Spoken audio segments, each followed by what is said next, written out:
Welcome back, this is part 3 of my recap of the anime, Toriko.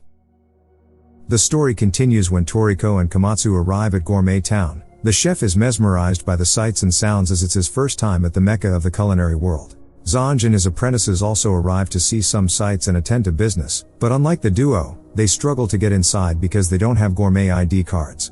Meanwhile, inside the town, Toriko senses a threatening presence in the crowd. He notices a character with a helmet, but as the person disappears into the crowd, so does the threat. The duo goes on an eating spree before they stop at a department store where they witness Colonel McCoy, one of the wealthiest men in the world, buying up the store. Suddenly, a gourmet robber gang cause unrest when they strike again. They take Komatsu hostage after running into him at one of the shopping aisles. Toriko tries to pursue but he loses them. Luckily, the kidnapper bumps into Granny Setsuno, who takes him out. Toriko is surprised to see her as she is the person he came to Gourmet Town to meet. Komatsu is even more moved as she's a legendary chef and one of the 4 gourmet living national treasures. After they exchange pleasantries, they make their way to her restaurant since Toriko made a reservation 4 years ago. Granny only opens her restaurant when she feels like it. As they discuss, it is revealed that in her younger days, she formed a duo with Knocking Master Jiro, and the two even fell in love. They finally arrive at her restaurant and Komatsu is amazed at how simple the establishment is. They sit down excited to eat dishes prepared by such a legendary chef, specifically her famous century soup. As she cooks, Toriko salivates like Niagara Falls while Komatsu takes the opportunity to also learn some new skills from Granny Setsuno. The first dishes are served, and they are world class. With their appetite aroused, she presents the century soup and it's so clear that the bowl looks empty. The smell of the food alone has brought a giant crowd outside. When the duo tastes the soup, Komatsu notices that there is an ingredient missing even though it tasted amazing. Granny is impressed that he noticed and invites them down to her prep kitchen where they are confronted by the huge pot the soup is made in. She explains that her century soup is actually incomplete. The soup exists in nature. A long time ago, Jiro captured some for her, just one taste, and it had a profound impact on her, so she had to imitate it. However, in her recreation of the soup, there is one flavor missing, but Granny can't put her hand on what that last ingredient is. The main reason she brought them down was because she feels like they could complete it. The real century soup appears once every 100 years, hence the name. Setsuno alerts them that Colonel McCoy knows that its next appearance is fast approaching and is currently gathering gourmet hunters in order to capture the soup. She orders Toriko and Komatsu to join the hunt to capture and taste the genuine soup, so that they can try to recreate it perfectly. With this information, the duo make their way to the bar Heavy Lodge, a famous hunter's spot. They walk in just as a fight is about to erupt between the boss of the gourmet Yakuza named Match, and Takamaru from the Gourmet Knights. But things calm down with Toriko's presence as he is well respected by everyone. Match reveals that the scars on his body are from a single attack when he tried to pick a fight with Zebra from the 4 Heavenly Kings. Zanj is also present, meaning he somehow managed to get into the town. The bar owner Moriji is well acquainted with Toriko. He pours him a drink while they catch up. They are all interrupted when Colonel McCoy makes his grand entrance. He promises to pay anyone who fulfills his request 100 billion yen. This immediately shocks the hunters present. He orders them to come to the harbor the next day for more information. Before leaving, he alerts the hunters that no one interested will be turned away. With the announcement made, Moriji takes Toriko into his hunter's store where he buys a gourmet stick which will allow him to find out the nutritional composition of most ingredients. The following day, the hunters gather at the harbor ready to find out the assignment. Tina gets wind of things and also manages to get on board. There, McCoy reveals that they will be hunting for the century soup, which is located in Ice Hell, also known as the gourmet refrigerator. Hunters in the past didn't have the technology to store their ingredients, so they sent it there for preservation. Countless ingredients are stored in the icebergs at the central region called the gourmet window. Once every 100 years, the release of hell methane hydrate causes the ice to melt. The thawed-out ingredients come together in a pool to create the century soup. With that explained, they are given rider suits which creates frictional force from the wearer's movements, keeping the person warm. As they set sail to Ice Hell, Takamaru introduces himself to Toriko and it turns out that he's acquainted with the Amaru, leader of the Gourmet Knights. Their discussion is interrupted by an attack from some shark crocodiles. Toriko uses a knocking technique to take one down. Both Takamaru and Match also take some out with their respective techniques. The remaining hunters struggle with the rest, but suddenly the ship is attacked by a giant sea snake. However, Toriko takes it out with a threefold spiked punch. This was their welcome from the ice continent as they have arrived. While they gawk at the size of Ice Hell, a giant ice boulder breaks from the cliff face, falling towards the ship. The ship operators fire some heavy artillery at the boulder, but it does not do anything. Toriko comes in clutch and hits it with a flying knife and fork along with a 5-fold spiked punch which splits it into 2, narrowly missing the ship. All hunters on the ship are impressed by the feat he just performed. Match starts to worry about facing him later on in the journey. Shortly after, McCoy announces that the hunters will be taken in 2 groups by helicopter near the summit of Ice Hell, where they will have to climb the remaining way to reach the top. The main cast is placed in the first ride up. Soon after being dropped off, Zanj starts getting cold because he refused the bodysuit earlier, but luckily Tina brought it along.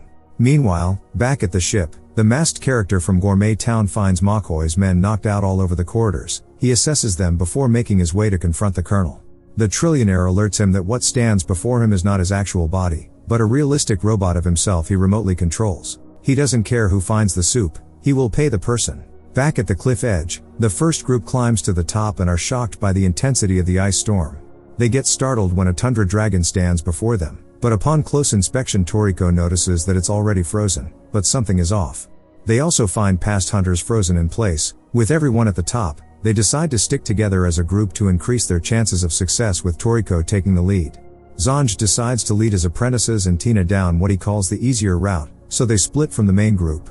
As Toriko's group move through the blizzard, they are bombarded by some Sastruga propelled by the strong winds. He saves Rim, one of Match's men, from certain death. They work together and manage to fend off the waves of Sastruga.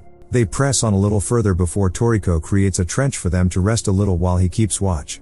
Meanwhile, Group 2 have also arrived at the summit and begin to move. Branch Chief of the Gourmet Corps Bogey Woods has infiltrated the group. He stays back and calls his colleague Barry to wake up. He has been napping there the whole time. As he questions him on the whereabouts of the sous chef Tommyrod, he emerges from the belly of the tundra dragon after his nap too. "I think I need a nap now." In the interim, Match goes out to thank Toriko for saving one of his men. They officially become acquainted. The group set off again after their short rest, but Komatsu's body starts to lose heat rapidly. Toriko finds a mushroom, so he uses his gourmet stick to analyze. It alerts him that it's a hot mushroom. He feeds it to his partner to warm him up, which makes him recover. Shortly after, they are attacked by a herd of freezer bison. Toriko points out that their meat is delicious, and their pelts can be used as shield against the cold, so they dispatch a few. Match prepares to finish off the herd, but Toriko uses his intimidation to scare them off. He informs Match that they don't need to kill them if they are not going to eat them. His respect for all life impresses the Yakuza boss. Meanwhile, Team Zanja's safe route isn't so safe when their path is blocked by a group of growlresses. The bootleg hunter wakes them up when he screams at Tina as she tries to get a shot of the creatures for her story. After a brief chase, they manage to narrowly evade, but they run into the home of an ice jaguar, which sends them flying off the cliff with one attack. Luckily, they land on a snow-padded platform which leads into a cave. During the interval, Tommyrod sends some high capture level insects to kill Helmet Guy, the last surviving member from Group 2, but he expertly uses knocking techniques to take down his attackers. Just like Toriko's group, he too makes it to an ice mountain which has stable weather conditions, but he removes his helmet before entering. Inside, Toriko defeats a silver grizzly which Komatsu uses to make a delicious stew. While they take a break, they are joined by a baby wall penguin which they accept but are weary of it since the parents can get hostile if they spot them together. The gourmet crop also makes it to the mountain. Tommyrod sets off some bugs to explode in order to find the soup faster, but it just alerts everyone to their presence. Back at the IGO, Mansum sends Coco to provide Toriko with backup. Meanwhile in Ice Mountain, Team Zanj runs into the helmet guy who's named Tepai at the gourmet window. After a brief chat he proceeds forward alone. In the interim, Toriko and Ko are attacked by some jungle stag beetles which confirms their location to Tommyrod. They struggle with the beetles at first, but each person soon finds strategies to deal with them. Not long after, Tommyrod, Bogey, and Barry arrive at their location and immediately start attacking. Toriko catches the sous chef's punch, but his counter is stopped by an ominous insect that dwells inside Tommyrod. This entity freezes Toriko's right hand. The parents of the wall penguin also make an appearance and stomp the place with anger, which causes everyone to fall down into the mountain, revealing part of the gourmet window. Toriko orders Komatsu to go get the soup while he faces Tommyrod. Match takes on Barry while Takamaru deals with Bogey. The sous chef takes out the wall penguins because they are making too much noise, which angers Toriko. Meanwhile, Takamaru uses his dislocation technique to force Bogey out from the body he infiltrated, revealing his true self. He has 4 times the number of bones of a normal human, which allows him to be extremely dexterous. Takamaru struggles to do further damage as Bogey's ability is a perfect counter, so the branch chief ultimately beats him down. It is also revealed that Takamaru has a fatal disease from the gourmet world called Curse. As he lays down knocked out, he has a flashback to his training with his boss Amaru, which composes him. He stands up and manages to use his technique to dislocate a bone from Bogey's body, which leaves him immobilized. Meanwhile, with the help of his subordinates, Match also manages to gain the upper hand against Barry's oil powers and hard armor by drawing out the full capabilities of his sword, and cuts him down. Downstairs, Komatsu runs into Teppei, who saves him from a bug attack, but a small GT robot riding another insect manages to evade capture. Komatsu makes his way down to where the century soup should be gathered, but he is surprised to see it empty. Teppei stops him from saying anything aloud as Makoi has bugged the suit so he can hear everything. Shortly after, Team Zange also arrive, but Teppei knocks the bootleg hunter before he can also say anything, but he's just a second too late, so Makoi gets word that the soup has finished. He immediately orders the ship to set sail back, leaving the remaining hunters stranded. All the while, Tommyord uses his explosion bugs to destroy Toriko's heat suit. Match tries to give his to him before passing out, but Toriko appreciates the gesture but rejects it. He keeps himself warm by shivering at an extreme level, which causes him to expel a large amount of heat. This even allows him to thaw his frozen hand. With this new trick, Toriko prepares to launch his counterattack. That brings the episode to an end. I hope you enjoyed it. Please like and subscribe for part 4.